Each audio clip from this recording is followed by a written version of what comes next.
السلام علیکم ورحمۃ اللہ وبرکاتہ۔ معزز ہمدردان قوم ملت، میں چند گزارشات کے ساتھ آپ حضرات کی خدمت میں حاضر خدمت ہوں۔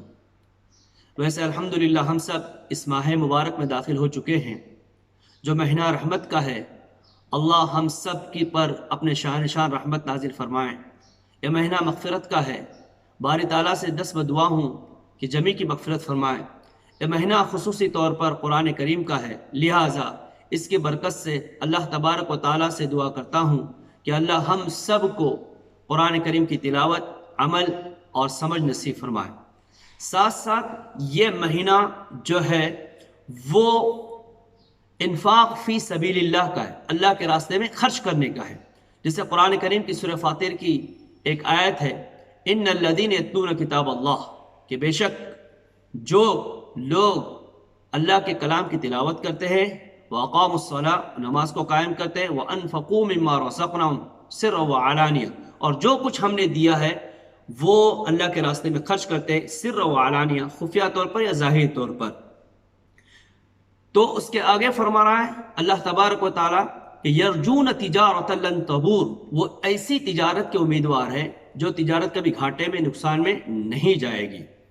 آگے ہے اللہ فرما رہے لیوفیہم اجورہم ویزیدہم من فضلہ، تاکہ اللہ تبارک و تعالیٰ ان کے اجر کو پورا ادا کرے اور مزید ان پر فضل نازل فرمائے۔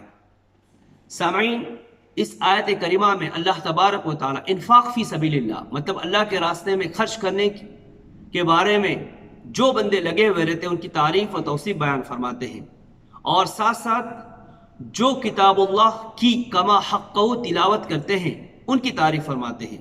دیکھ لیجئے بزرگ اور دوستو، اللہ تبارک و تعالیٰ رضا کی خاطر جو بھی انفاق فی سبیل اللہ کرے گا، اللہ تبارک و تعالیٰ کے راستے میں خرچ کرے گا، وہ اجر پائے گا۔ اس آیت کے ذریعے سے ہمیں پتہ چلا تلاوت کلام اللہ کا حق ادا کرتے ہیں تلاوت کر کے، اور ساتھ ساتھ نماز کو قائم کرتے ہیں، اور انفاق فی سبیل اللہ اللہ کے راستے میں خرچ کرتے ہیں۔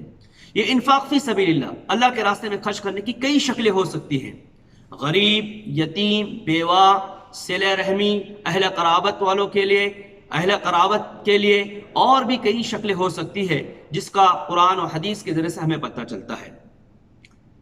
دوستو، ان تمام چیزوں میں ایک اور چیز نمایاں ہے، وہ ہے دینی مدارس۔ جی ہاں، یہ دینی مدارس یہی وہ جگہ ہیں جہاں قرآن و حدیث کی روشنی میں دین کے تحفظ اور دین کے بقا کی فکر کی جاتی ہے۔ یہاں اسلام پر بھوکنے والوں کو دندان شکن جواب دیا جاتا ہے۔ جی، آپ نے بالکل صحیح سنا ہے۔ اور اسی طرح یہاں پہ دندان شکن جواب دینے کے لیے سپاہیوں کو تیار کیا جاتا ہے۔ جب بھی قرآن کریم پر کسی اعتبار سے فتنہ کیا گیا، حملہ کیا گیا، یہی علماء پیش رہے۔ آپ نے اگر سیرت کی کتابوں کو اٹھا کر دیکھا ہو، تاریخ کی کتابوں کو اٹھا کر دیکھا ہو، تو آپ کو پتہ چلے گا کہ قرآن مخلوق ہے یا نہیں مخلوق ہے، اس بابت مستقل ایک فتنہ ہوا تھا۔ تو اس زمانے کے بادشاہ کے آنکھوں میں آنکھیں ڈال کر اگر کسی نے مقابلہ کیا ہے، وہ عالم دین ہے، وہ دین کا محافظ ہے، امام احمد بن حنبل، کہ کوڑے کھانے برداشت کیے لیکن قرآن کے اوپر کوئی آنچ آنا برداشت نہیں کیا۔ دوستو، اور ایک مثال میں حال فی الحال کی دیتا ہوں، وسیم رضوی، جس نے کہا کہ 26 آیتیں قرآن کریم کے اندر پہلے نہیں تھی، اب اس کے اندر جوڑ دی گئی ہے۔ تو کیا ہوا؟ یہی ہوا کہ علماء دین کے محافظ اس نے اس پر کیس درج کر دیا، اور اس کیس کو باقاعدہ مزید جرمانے کے ساتھ الحمدللہ اس کیس کے اندر جیت بھی حاصل کی۔ ہاں، اب شان رسالت کے اندر آپ دیکھ رہے ہو، شان رسالت میں ایک سادھو زہر اگر رہا ہے، اس کو للکارنے والا بھی ایک عالم دین ہی ہے، مفتی سلمان اظہر۔ اور اتنا ہی نہیں، ملک کی آزادی کے اندر جو علماء کرام کا جو کردار رہا ہے، جو رول رہا ہے، آپ بارہا سنتے ہیں، تختے دار پر اگر پھانسی کے پھندے پر اگر کس کو زیادہ سے زیادہ لٹکایا گیا، وہ برادران اگر کوئی ہے، وہ برادری اگر کوئی ہے، تو علماء کرام کی برادری ہے۔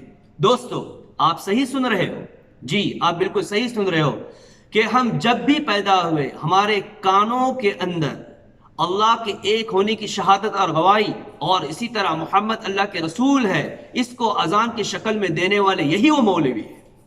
عقیقے کا مصون طریقہ بھی انہی مولویوں نے ہمیں بتا دیا۔ اتنا ہی نہیں، بنیادی قرآن عقائد کو اور نوک و پلک سنوارنے کا طریقہ انہوں نے ہی سنوارا ہے اور انہوں نے ہی بتلایا ہے۔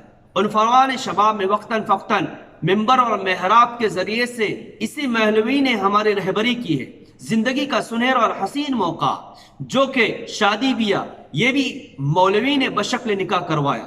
اتنا ہی نہیں دوستو، اونچ نیچ ہونے کے بعد میں صلح بھی اسی مولوی نے کرائی، اور جب معاملہ حد سے گزر جائے گا تو قرآن و حدیث کی روشنی میں علیحدگی بھی یہی دین کے قلعے مدرسے والوں نے یہ کراتے ہیں۔ دوستو، ہم میں سے کتنوں کے والدین اس دنیا سے پردہ کر چکے ہیں؟ ان والدین کے، جس کے بھی والدین پردہ کر چکے ہیں، تو ان والدین کے غسل کو بھی انہوں نے بتلایا، مولوی نے غسل دیا، کفن بھی انہی مولوی نے دے دیا۔ اتنا ہی نہیں، نماز جنازہ بھی اسی مولوی نے پڑھائی ہے، مغفرت کی دعا بھی اسی نے کی ہے، مگر افسوس صد افسوس انہی مدارس کو دینے کے لیے ہمارے پاس کچھ بھی نہیں ہے۔ افسوس ہے۔ اشرف علی، مولانا اشرف علی نور اللہ مرقدہ ایک مرتبہ جلسے کے اندر فرما رہے ہیں کہ اگر تم ان دین کے سپاہیوں کو، دین کے محافظ،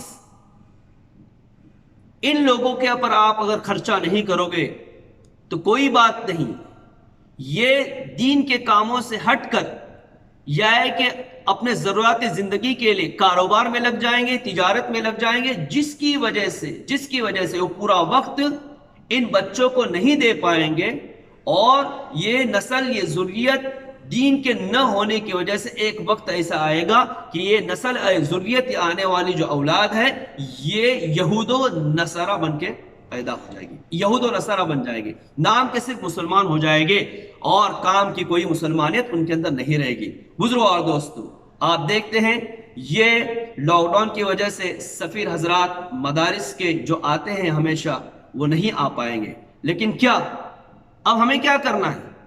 وہ نہیں ہمارے پاس آئیں گے تو ہمیں کیا کرنا ہے؟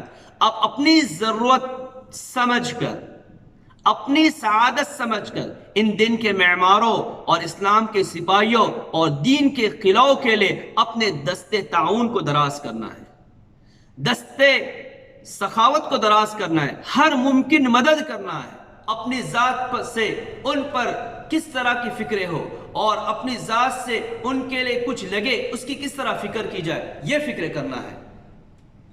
خطہ کوکن کے اندر کئی ایسے مدارس ہیں، ازہر کوکن جامعہ حسین عربیہ شری وردن ہے،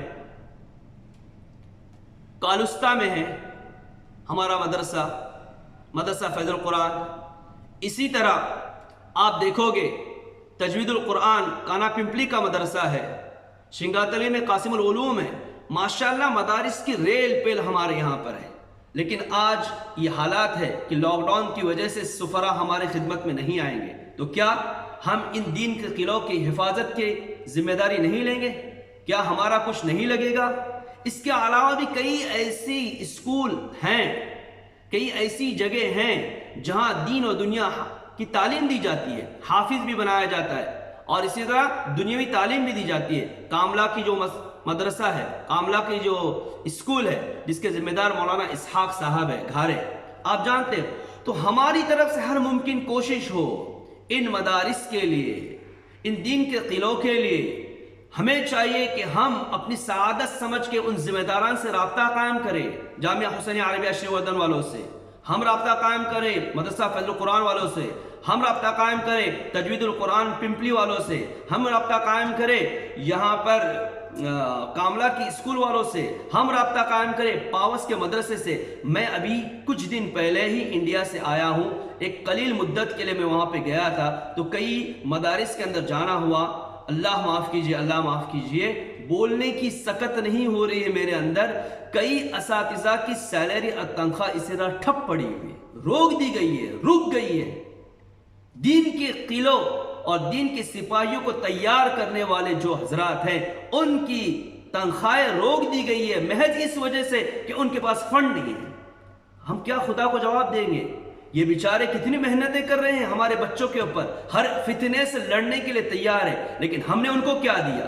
کچھ بھی نہیں دیا، یا دیا تو کتنا دے دیا۔ اس لیے بزرگوں اور دوستو، اپنی سعادت سمجھ کر پہلی فرصت میں ہم اپنے علاقے کے ہر مدرسے کو، میں نے جو نام لیا وہ میں نے جو ذہن کے اندر فی الحال آ گئے فوری طور پہ وہ میں نے نام لے لیا، اس کے علاوہ بھی اپنے کئی مدارس ہے، اپنے اعتبار سے امام کی فکر کرے، ائمہ کی فکر کرے، مدرسے کو دے دے، اپنی سعادت سمجھ کے دے دے، اپنی ضرورت سمجھ کے دے دے، یہ سوچے کہ آنے والی نسل کہیں اور ذریت یہود و نصارہ نہ پیدا ہو جائے۔ اگر اس علماء نے اپنے کام کرنا چھوڑ دیا تو، اس خدمت کو انجام دینا چھوڑ دیا تو پھر کیا ہوگا؟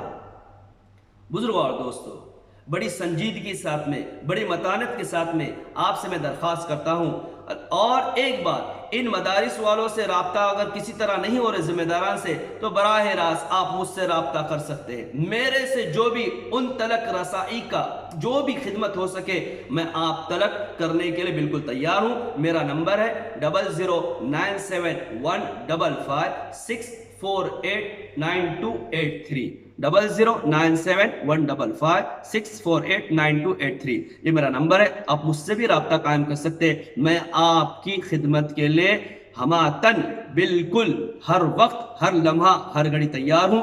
اللہ عمل کرنے کی توفیق نصیب فرمائے، اور یہ جو مدارس اور علماء اور ائمہ کو جو سیلری روک دی گئی ہے اور مدارس کی حفاظت کرنے کے لیے جو ذمہ داری اور جو ذمہ دار وہاں پر ہے، اور جو بچے وہاں پر پڑھ رہے ہیں، جو دین کی صفائی تیار ہو رہے، غیب سے اللہ ان کی مدد فرمائے، اور اس مدد کے اندر اللہ ہم سب کو قبول فرمائے۔ وآخر دعوانا الحمد للہ رب العالمین۔